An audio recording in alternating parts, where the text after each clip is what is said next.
Hey, what's going on, guys? It's Nickens here with another video. So much for the support on the last video, and thank you for all the guys who reached out for prospects. This time we're talking about batting tier list for the 2021 season. So just going to make sure that this time when I'm talking about the batters, I'm not going to be a little more concise. There's so many people who played this year. I can't give everything I want to say about them in the amount of time. Otherwise, this video is going to be 3 hours long. Going to be short and sweet this time, and yeah, I'm very excited to get into it. Make sure you hit the like and subscribe, and yeah, let's just jump into the tier list. All right, first up, we got Alec Warda.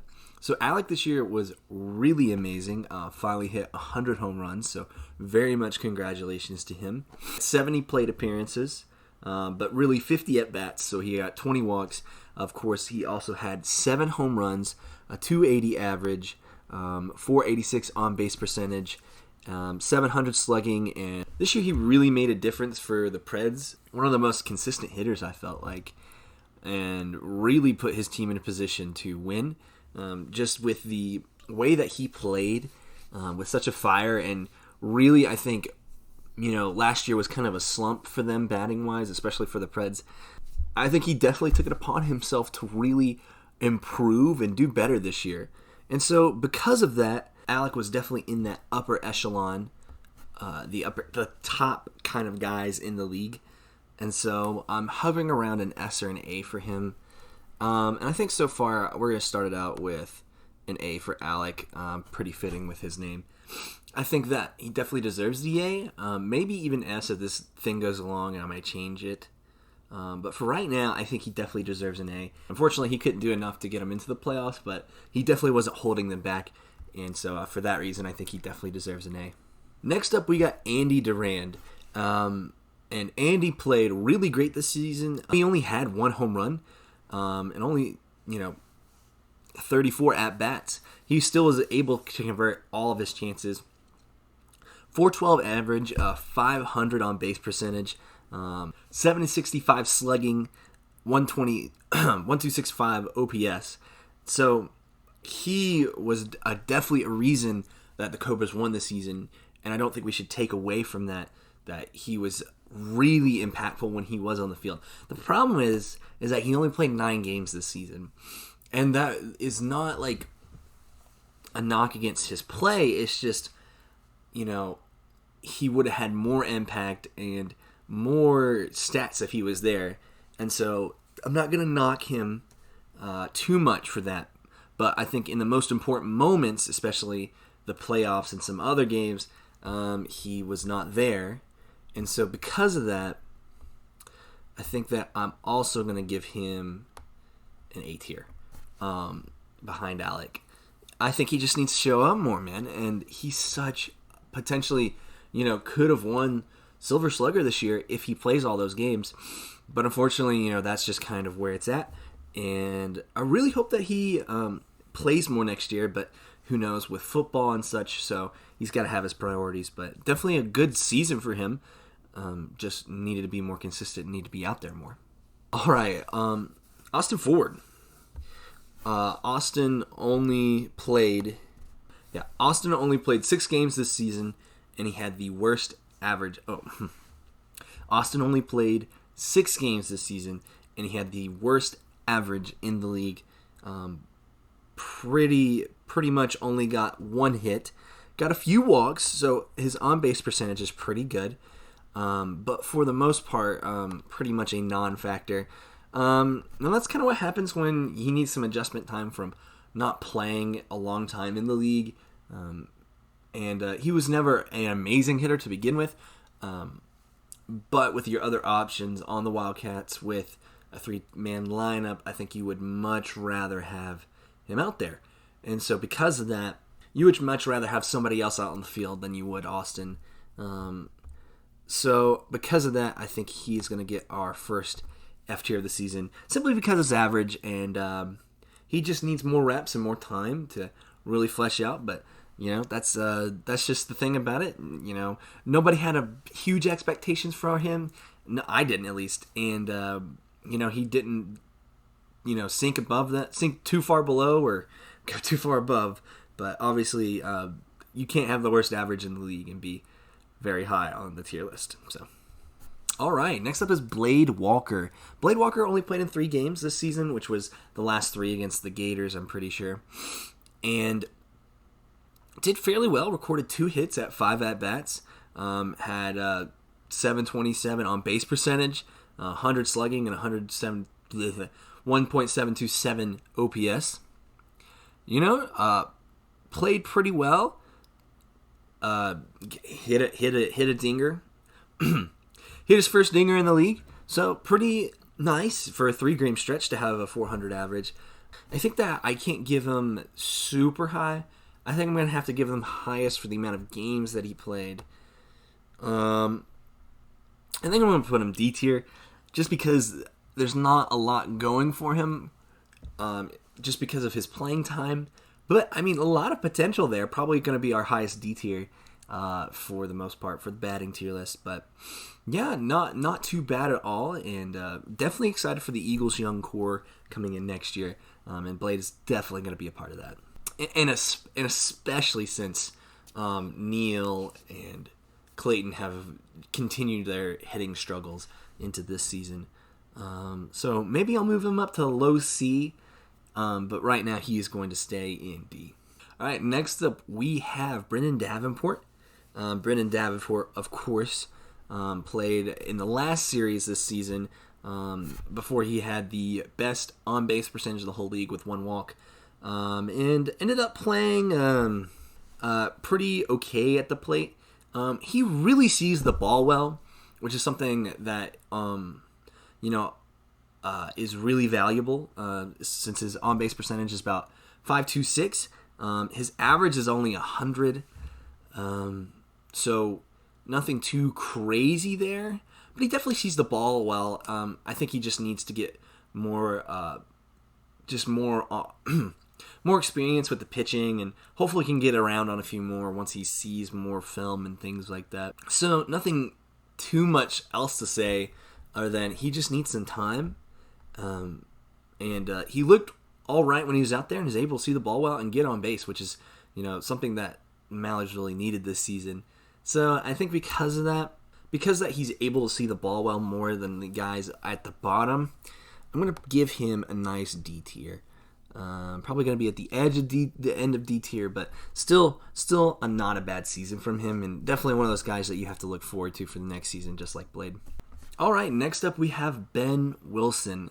Ben Wilson, coming off a really hot season last year. A lot of guys were really high on him going into this season, and kind of was wishy-washy for a guy we were really high on going into this past season. And then this season, not really showing up and, not playing the best.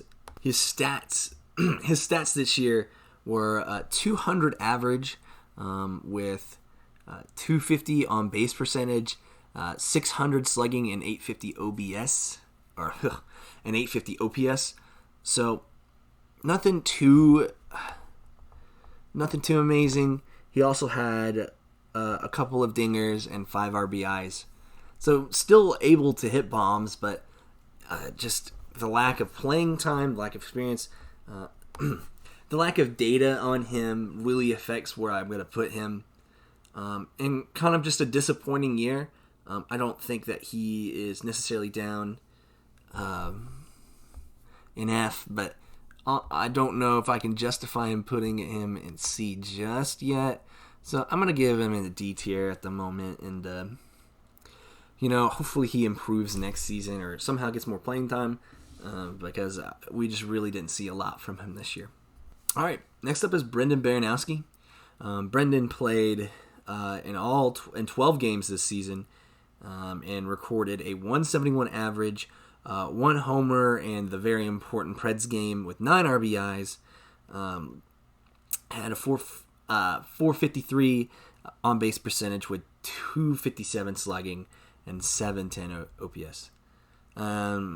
Again, much like I talked about in the pitching video, we really did not see what we expected. I probably just needed some more adjustment time from scuffed to unscuffed.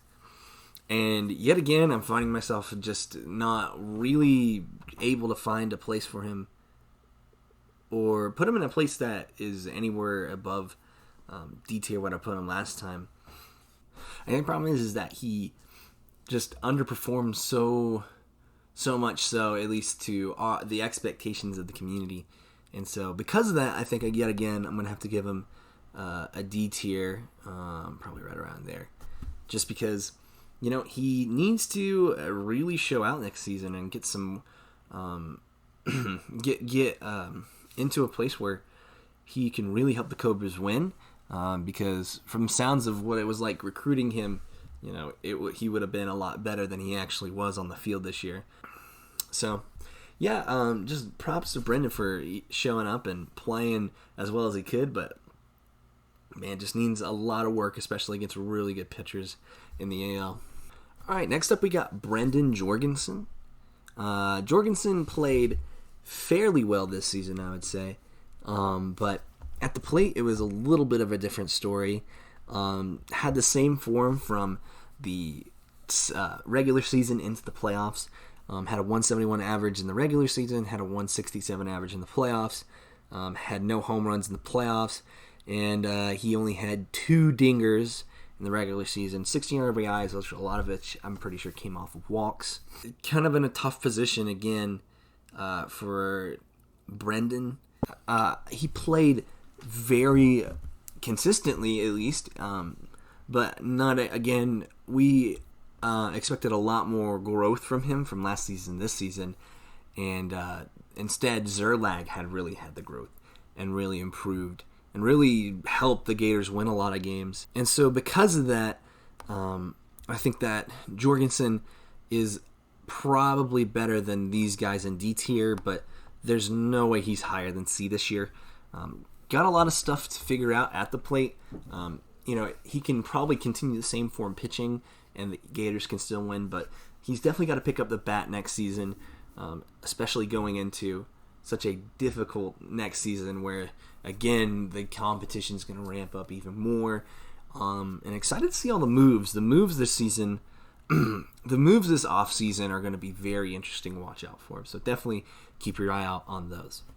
Speaking of Zerlag, though, we're going to move on to him, and I'm going to definitely ring his praises because, oh my goodness, played absolutely amazing this year. 262 average with 5 home runs, 17 RBIs, saw the ball really well, had a 442 on-base percentage, and had 492 slugging and 934 OPS, and had a 934 OPS. And then in the playoffs, really kind of dipped. Only a 158 average, which was the worst on the Gators. Had 1 home run, 3 RBIs, had a 304 on-base percentage and 316 slugging. So not exactly what we were looking for Zerlag in the playoffs. But in terms of the regular season, I think he really showed out and surprised a lot of people. I think in terms of, he is in the top 10 for batting this year, which is really impressive. Better than a lot of people expected him for the season. And one of the reasons that the Gators did play so well is because they did have his bat and could rely on him in those clutch moments, and he definitely showed out. And when they needed some runs, he was there. Just not in the playoffs, unfortunately. But none of them were really able to get anything going against the D-backs. So that kind of shows it. And the Eagles game were all, I think, 1-0, 2-0, like very close games. So any RBIs that did come, they were very important still. So I don't want to say that, 158's terrible and he's bad because of that. However, when I'm looking to place him simply in terms of impact on the season, I think that Zerlag had more impact than Alec and Andy. And so because of that, I'm going to give him an S tier. I think that he played very well, pretty consistent for the most part, except in the playoffs, and that's why there's no way he can go any higher than S tier. But very important and crucial part of the Gators' run this season. And if he can keep this form in the next season, just think of what he can do for the Gators and what the Gators can do. They're such a good team still. They just need some more bodies or something to really help them out. So, yeah, on to the next game. On to the next player, which is, of course, Brendan Russell. On to the next player, and that's Brendan Russell. Brendan Russell actually played pretty well. I think he's in the top 15 for batters this year, which is not somewhere I would have placed him after last year or even predicted. I don't think I did put him as a comeback player of the year. But he played really well. Got 3 homers, 10 RBIs, had a 229 average, 377 on base percentage, which is meh, 417 slugging, and 794 OPS. Which, I mean, looking at the players he's beat out, I think it's pretty impressive the way that he played. I'm just very, just the way that he swung this year in comparison to last year. I think he did a lot better of making contact and making sure that he was getting on base and making sure that he was making plays for his team when he needed to. Wasn't exactly amazing, but wasn't by far, again, not a person that I thought really held back the Preds.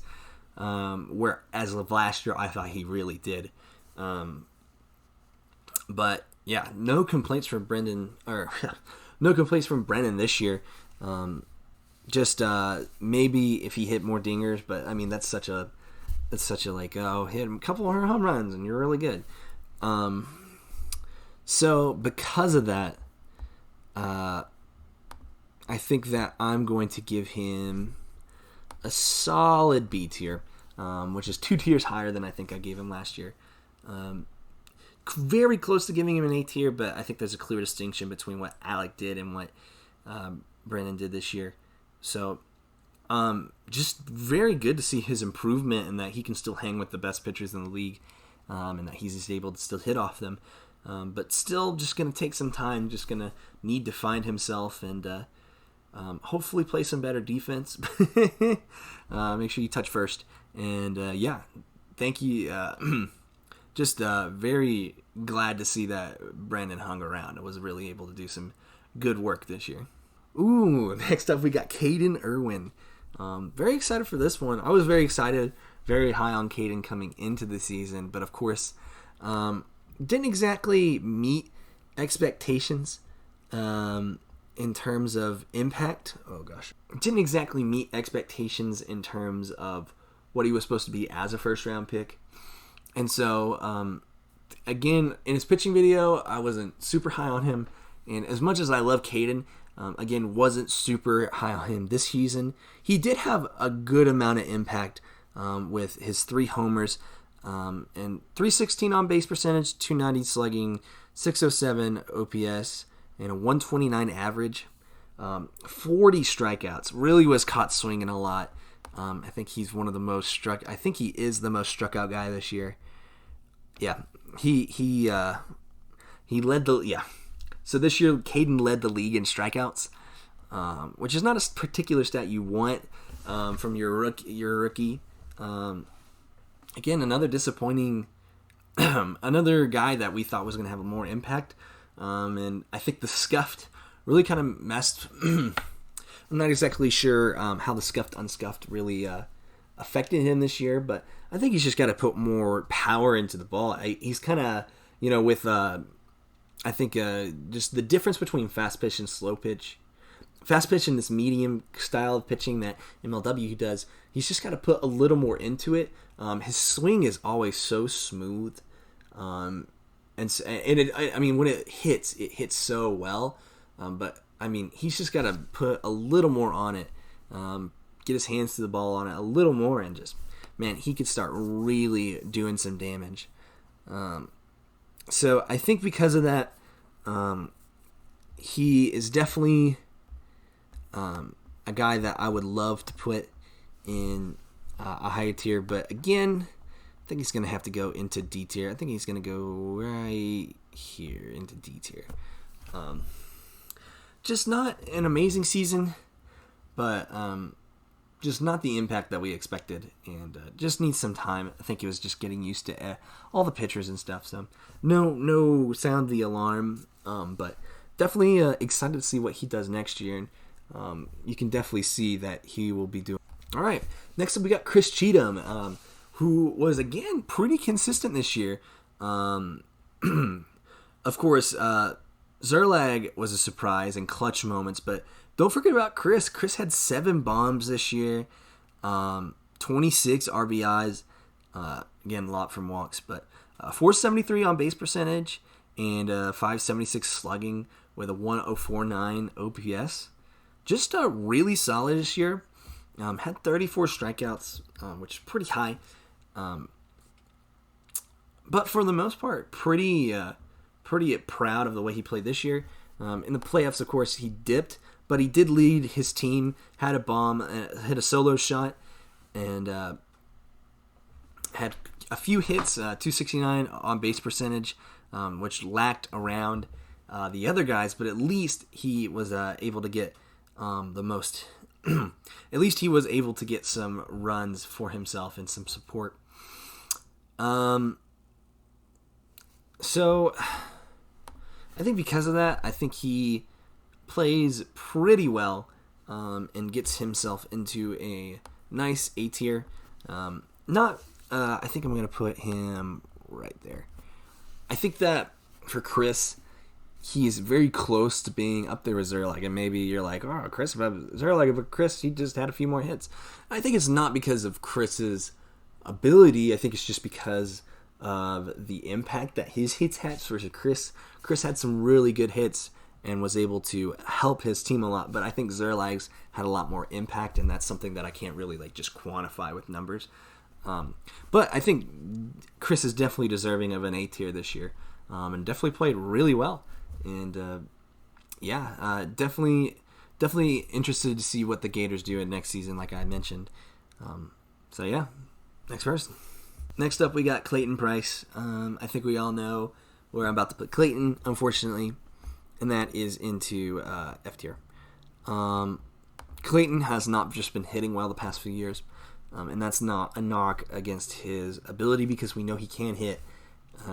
He's just, again, I don't know. Is it the new pitchers? Is it the injury? Only Clayton really knows. Had an 0.67 average in 8 games. Had a couple of RBIs, and I think he only had 2 hits this year. 222 on base percentage. So not only is he not getting on base, but he is just not helping his team in any way. In a way that Austin had some more impact, was able to get on base for. Clayton's just a liability at the plate, and unfortunately, he just needs some work. And I don't know what he's doing. Kind of doing a Gavin Nareski season. Just kind of not there, and this may be, instead of going out with a bang, he's just kind of floating away slowly and letting the new guys come in. So we'll see, but yeah, just a very disappointing season from Clayton this year. All right, next up we got Dallas Allen, or Dallas Dinger if you like to call him that. A big surprise this year, honestly. I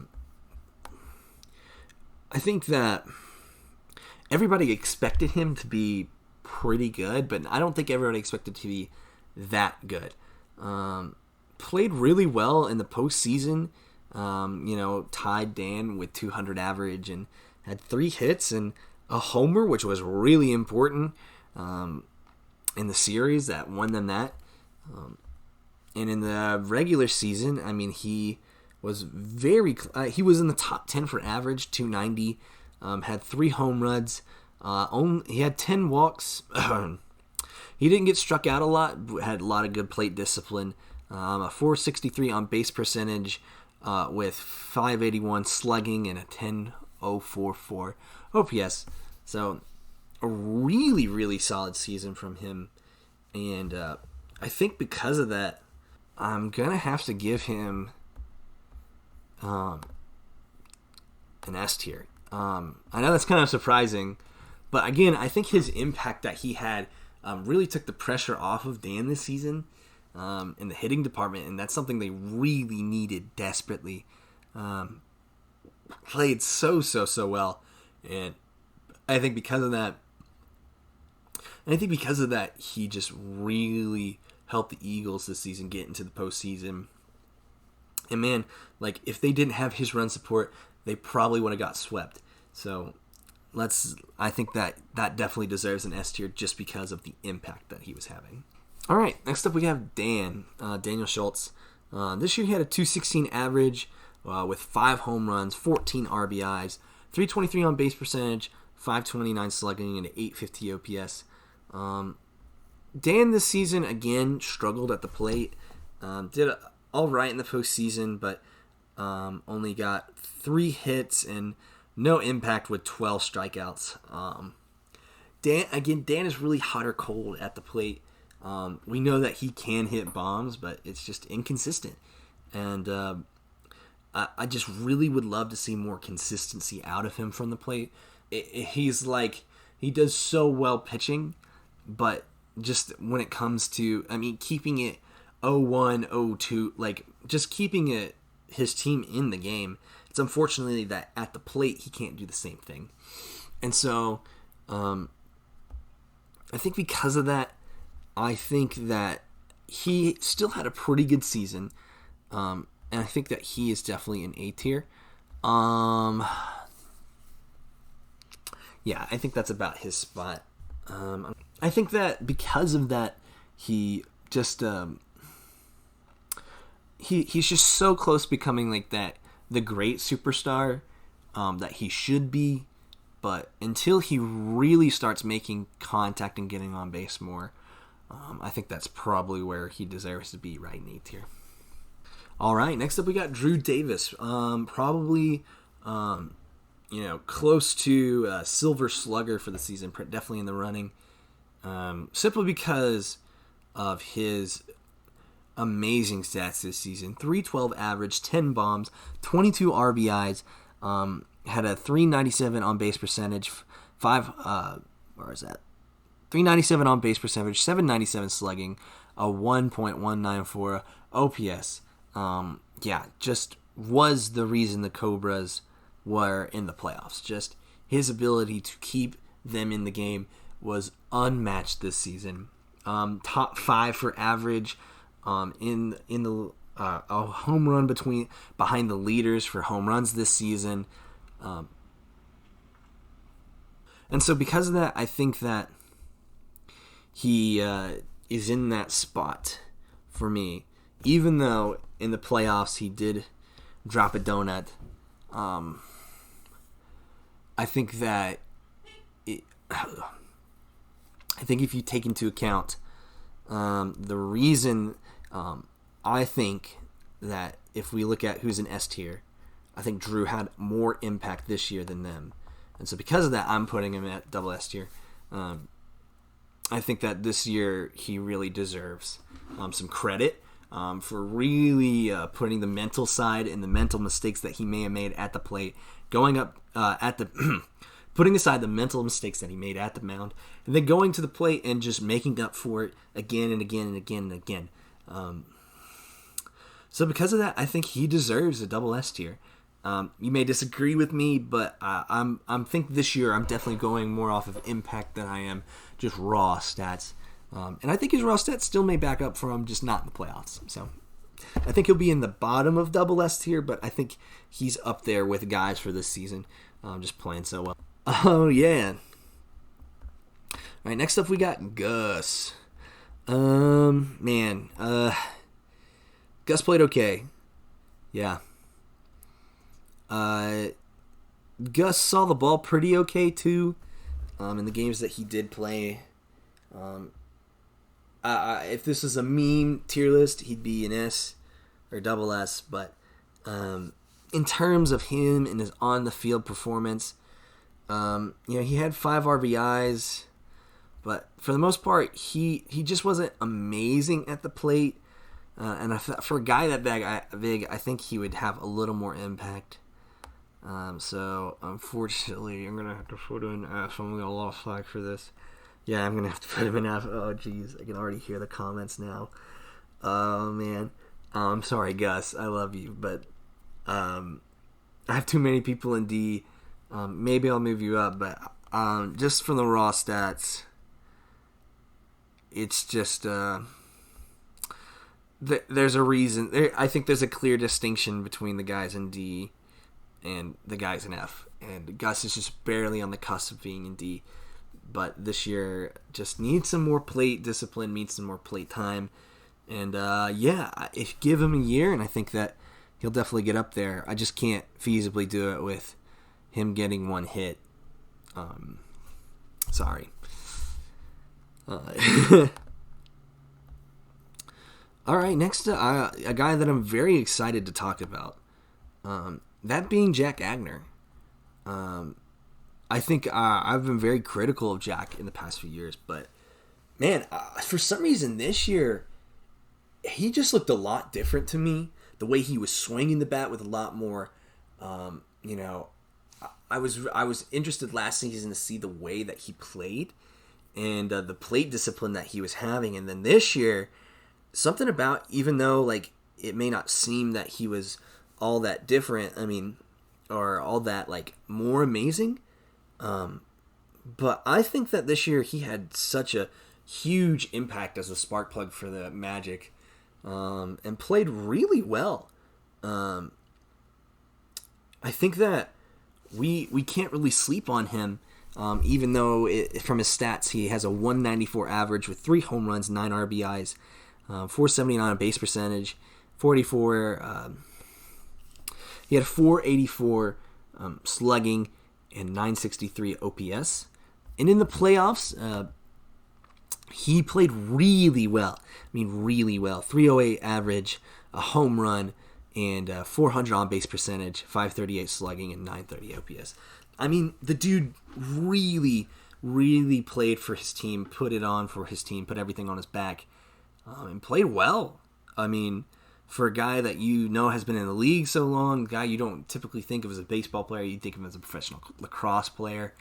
So I think just taking all that into account and just the way that he is able to play, I think that he definitely deserves... I'm giving him an A tier. I think he deserves an A tier. I was so impressed by him, and I just... especially with the older guys in the league, you don't think of them as, unless you're the GOAT, your upper echelon guys, you're like, you don't really think about your Jack Agner sometime other than being a manager. And I think for me this year, he really impressed me. And I think that he definitely deserves an A here this year. Next up, we have James Swanson. James, again, went without a hit. And I don't think he got on base either. Let me check again. No, he didn't. I'm not sure. And I can't remember if he got on base. So I think that because of that, he got depth here. I'm sorry, James. I'm really rooting for James, but like, he's got 4 games under his belt, still doesn't have a hit.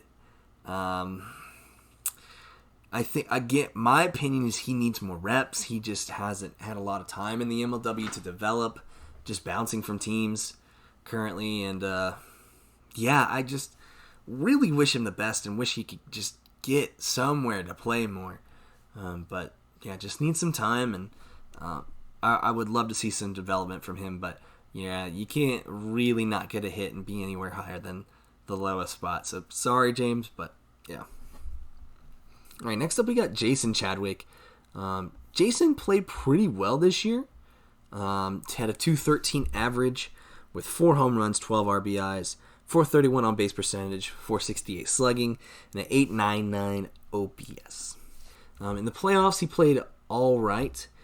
He had a 200 average with an RBI and 294 on base percentage and a 494 OPS. It's hard. I want to say, like, I have to start making distinctions between these guys, and I was not super impressed by Jason this season. in the way that I was Jack. And I know it's crazy that they have like just a little bit separate of like, stats. But I think it's just like just the impact again. I think it's just the impact and my perception of it. But I don't think he deserves to be any less than where Jack is. I think just it was a down year for him where I think he should be. Where I think he should be an S or double S at least. So I think he's going to be an A right next to Jack. But I mean, just, what can you do? Not every tick can be a dinger. But excited to see what he does. I can't say that again. Just interested to see exactly how he bounces back from this season, because it wasn't a bad season per se, especially in an average where hitters were either sometimes dominating or just not at all, just getting completely shut out. And so he was at least getting on base. He was hitting the ball, racking in some RBIs, but just not in the way that I expect from him. So I think he's going to go down a tier from where he was last year into A, but that's not a knock against like how I think about him as a player. I just think this year that he wasn't exactly where I thought he was. Jackson Pearson. Jackson Pearson is a weird spot for me because a lot of people were really singing his praises. He had such a cool home run with the tornado siren going off. But I would go to his stats, and I just am kind of surprised with all the talk about him and him being maybe like rookie of the year. And just going and looking at his stats again, I'm very surprised to see only a 187 average, which is around the same as Liam, and Liam played more games than him. He had 5 home runs, but again, that's a lot of impact. But, I mean, he only got on base 278, so 27% of the time, at least, he was getting on base. His slugging was 656 and 934 OPS. And in the playoffs, he was the second to worst in average and impact. He had 2 RBIs, no home runs, struck out 22 times, had a 308 average. I know he was probably very frustrated with his performance. And even with that, even with me saying all this, again, was a surprise and played really well as a rookie. Which is, I said a lot of negative things, but don't get it twisted. A lot of positivity. Like, Kyle drafted really well for a guy who was 7th overall. And so, because of that, he, on paper, he had a lot of impact. He had a lot of impact, and I see that, and I definitely value that in this tier list. I just can't justify him putting anywhere above B. And simply because the impact relative to the other guys on the team is just not as much. And you can't help that he's playing with Kyle Schultz and Nick Saylor. And that's not his fault. That's just the way it is. And he almost won a championship, so I don't think anybody's crying for him. But, yeah, very surprised at the way he played this season. But I'm not totally impressed yet. I think he needs I think this season is definitely going to springboard him.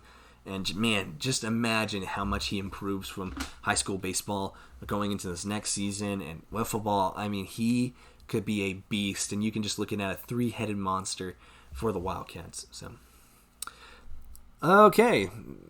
Next up is Jimmy Norb. Let's see. I wonder where he's going. Oh, yeah, S tier. Double S tier. What are you talking about? Now, I'm not going to complain about this year, his stats being bloated from one game. He showed out and played so well this season. I mean, second in the league. Was second in the league with guys who played more than 10 more games. Was second in average. Had 11 home runs. Was tied for first in that. Had 34 RBIs. Led the league in that. Had 594 on base percentage. Was really solid at that. I think did he lead the league in that too? Yeah, he led the league in on base percentage. 529. Had 100 slugging with 107.27, or had 100 slugging and 159 for OPS. And in the playoffs, he had 385 average, 5 home runs, 12 RBIs, Again, led the postseason in OPP, led the postseason in on-base percentage, had a 962 slugging and a 1598 OPS. Just insane. I'm just so honestly impressed by the way that Jimmy played. His knowledge for the game, his want and thirst to play. Hit a cycle, got 2 triples during the season. Just things that have MVP written all over it. And who am I to really deny that at all? What else is there to say? Joey Flynn. Next up is Joey Flynn. Looking into him, I think again we're looking at a guy who goes into F.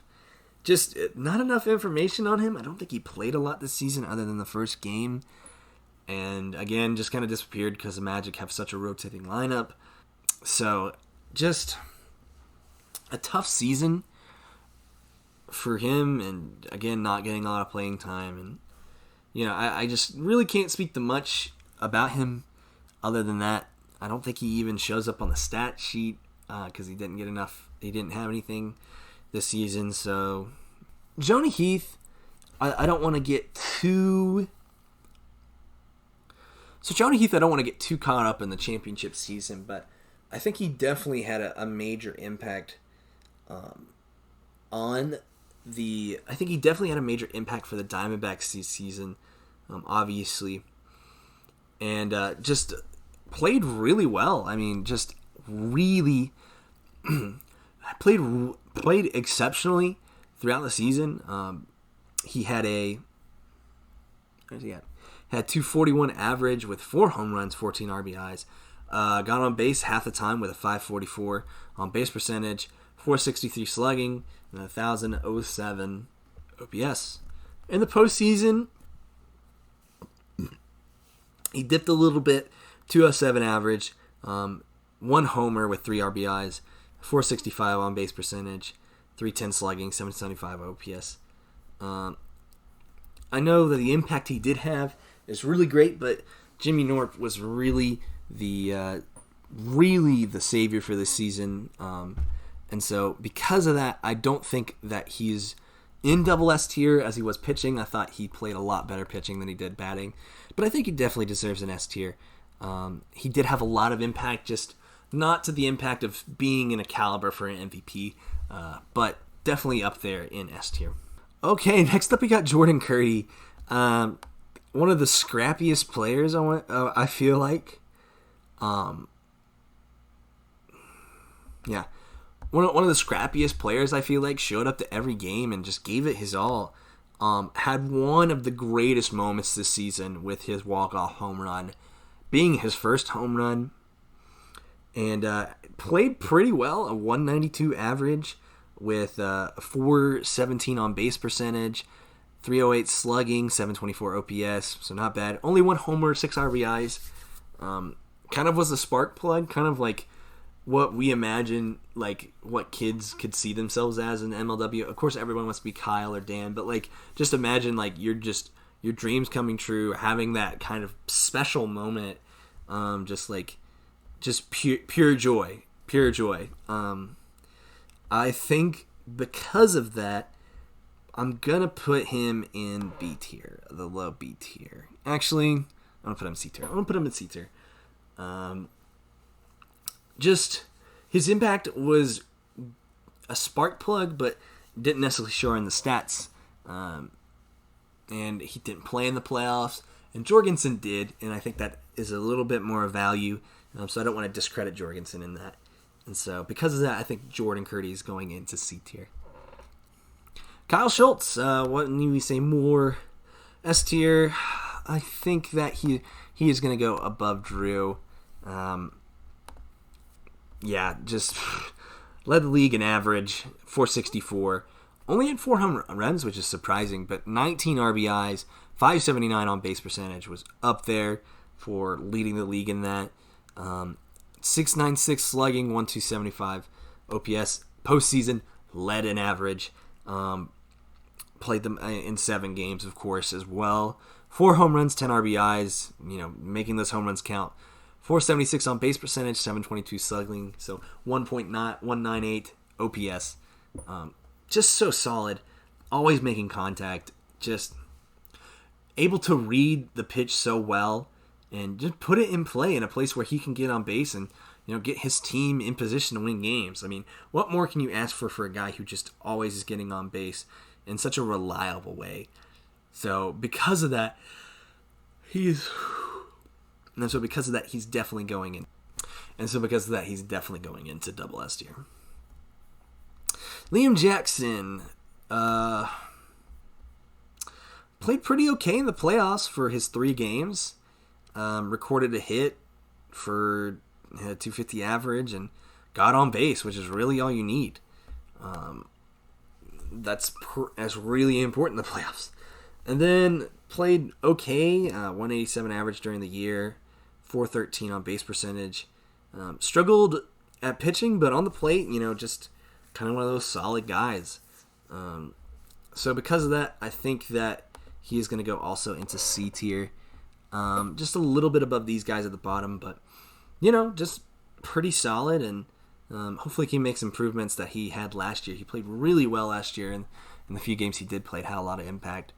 So hopefully we can see that from him again. Michael Shima was kind of a surprise player this year for sure. 237 average with 5 home runs, 444 on base percentage, 492 slugging. In the postseason was not so good. 143 average. Did hit a home run though. 294 on base percentage, 250 slugging. So I think he's a little bit above C tier for me. I think he's going into B tier right above Jackson. Actually, he'll go above Brendan. Brennan, sorry. He'll go above Brendan. I think that he plays really well. Very solid role player, I guess, seeing as Jonah and Jimmy really kind of rose to the top this year. But I think he's more than just a okay rookie. I think he played really well, very underrated in that aspect, where you kind of focused on Steven Jackson and Dallas. Like, Michael Sheen was quietly just putting in work and doing pretty well this season. Of course, was it spitball by the fact that, Jimmy and Jonah are on his team, and so I don't know, but he played very well this season. I think that definitely is deserving of a B. Neil Smith. Neil Smith was last year a liability at the plate. This year, I don't think he was as much a liability at the plate. He hit a couple home runs and, kind of said, hey, he can still swing. Not at the level as you might think the other guys can swing, but I think that, definitely came out and proved that he can definitely swing with the big boys. And so I think that he goes into D tier pretty nicely. I think that, if he can steadily improve, I would like to see him play more. I think he's such a funny character. But just not an amazing superstar, of course. I don't think that his legacy should be defined by him hitting off a dinger off Ryan Cratched. But it definitely could be if he just doesn't ever see the field again, seeing as, Blade is definitely hitting the ball and seeing the ball pretty well in his last game. Nick Saylor, obvious double S. Nick Saylor,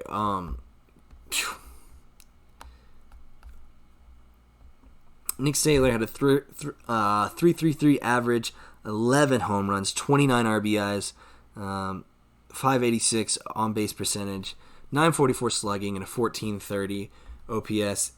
In the playoffs, similar story, 375 average, 6 home runs, led the postseason, 11 RBIs, a 500 on base percentage, 937. I mean, the numbers really speak for themselves, and everybody knows Nick Saylor can hit bombs. He even hit a bomb over the giant monster in Oklahoma. Just a guy, a freak of nature hitter, sees the ball so well, and just very excited to see what he can do. This guy could potentially be one of those generational talents where he could probably be a manager, lead a team, be a pitcher and a batter, kind of like Kyle is. It's crazy that Kyle just drafted a clone of himself, almost. Not in terms of pitching, but just his sheer volume and sheer numbers just deserve so much credit. And yeah, just freak of nature. Rudy Ramirez, D tier. Just not the impact we thought we would have from Rudy, unfortunately. He had a 143 average from 5 games, 333 on base percentage. Just, meh. We thought he would have more, but again, he needs to get used to more of the MLW style, trying to get everything, and, you probably wouldn't want to have Brennan, Alec, and Cratched in a 3-man lineup, or even Steven, because Steven seemed to be doing a little bit better than Rudy, unfortunately. So, Rudy gets a solid D tier, but excited to see what he does. Ryan Kelly, also D tier. I think he is right there. Great getting on base, but if you can't get hits, it only really does well in the regular season, and in the postseason when you need hits, especially against the Diamondbacks, kind of just a guy who is just that role player. And they needed Jackson who could provide a little more power. Obviously, he didn't perform that way, but Ryan just is not a guy that you want exactly being in a place where he is getting a lot of at-bats, because as they did in the postseason last year, they just kind of waited to get Kyle on base and then strike out Ryan in a one-handed Nick Saylor. So, yeah. Ryan Cratched, I think he goes into double S tier in my opinion. Played absolutely amazing at the plate. Definitely tried to make up for the fact that he wasn't exactly playing the best on the mound, but gave it his all. Played great at the plate, 312 average. Only had 3 home runs, but 44 on base percentage, 500 slugging. I think that just because of that, he deserves a double S tier. You're like, oh, he doesn't have as many home runs. He is just getting his team in positions, knocking guys in, playing so well. And so I think that even though he didn't have a great year on the mound, I think that as a batter, I think he gets up there. Sean Flynn. Sean Flynn's weird, so I'm going to put him in C because I don't know exactly where to put him. An absolutely crazy performance in the postseason where he hit 375, had 3 home runs, played out of his mind, and then the regular season just was kind of like, just did not have as much impact. Where is he at? Sure, he played 11 games, had a 282 average, only had 3 RBIs though, and only had a 440 on base percentage. So it's weird. Like, he has the impact, but not in the places that we needed it. So I just don't know where to put him. I'm gonna put him in B tier, top B tier, just because. I don't know. It's such a weird season for Sean. So his performance in the postseason gets him to a B, but man, I just don't know what to think. Just a guy who probably should be raking in a lot more, but didn't this year. But then in the postseason he did. What a weird season. I don't know. Stephen Mcglade. Pretty good year at the mound, but at the plate, 174 average with a home run, 424 on base percentage. So pretty okay, but just like nothing spectacular. And I don't think he's necessarily a D tier. I think he's a little better than D tier. Yeah, I think he is C tier, I would say. Right there, C tier. I think that's a good spot for him. Just played all right, but nothing to really exceptionally move himself out. C tier, but just a solid season, and getting used to MLW and being a rookie, played pretty well, and that's all you can ask for really. Some guys excel, some guys don't do so well, but if you play pretty consistently and you're getting on base pretty consistently like he is, you'll have a pretty good season. Tommy Coughlin. All right, getting into the washed player of the year. Listen, everybody, Tommy is so washed. He had only 4 home runs, the same amount as Kyle Schultz. He had only 14 RBIs. He only got on base 386, which is still all right. I mean, it's in the middle of averages. I don't know. I just don't see that he's so washed. Even with an injury, he was still batting pretty well. He can put a bat to a ball. And so because of that, he's going to get a B tier. I'm going to put him right here. I don't think he's washed. I don't think he's doing bad. I just think he just needs some time, and he'll get better as his injury gets better. He currently, for me, just is still a really good player, and can definitely pitch. I mean, he pitched unscuffed in tournaments and played pretty well. I don't know. I think he just has to get his mentality, get his swagger back, and I think that he'll play pretty well next season. Trevor Bonham, we're going to put him in S tier right there. Played really well for the most part. Trevor Bonham, for me, is going to be a pretty easy A tier. I think he's going to be right there. He played okay. Had a lot of impact with 5 home runs, but just pretty okay averages for the most part. Didn't show up in the playoffs. So I know the potential he could have. He did a lot better than last year, but just not enough at the plate where I can really put him up there. But I think an A tier is a solid spot for him. And yeah, I think that he deserves, some credit for where he played, and, just had a really solid season overall. Just needs to take to the next level next season. And hopefully with the Magic, they could potentially go to the playoffs and win a World Series. But of course, they got to get it past a very tough Wildcats squad. So Zach Whalen played pretty well this year. 261 with 2 home runs, a 605 on base percentage. Yeah, really solid. That's crazy looking at the numbers now. That he's in the top 10. Wow. In the postseason, he was the worst with a 111 average, 385 on base percentage. But, man, that's such a weird spot for me. Because my instinct is to immediately not think he's that good, but, man, I think he's going to get an A tier. I think he deserves an A tier. But I'm going to move Alec to an S. I'm going to move Chris to an S. Yeah.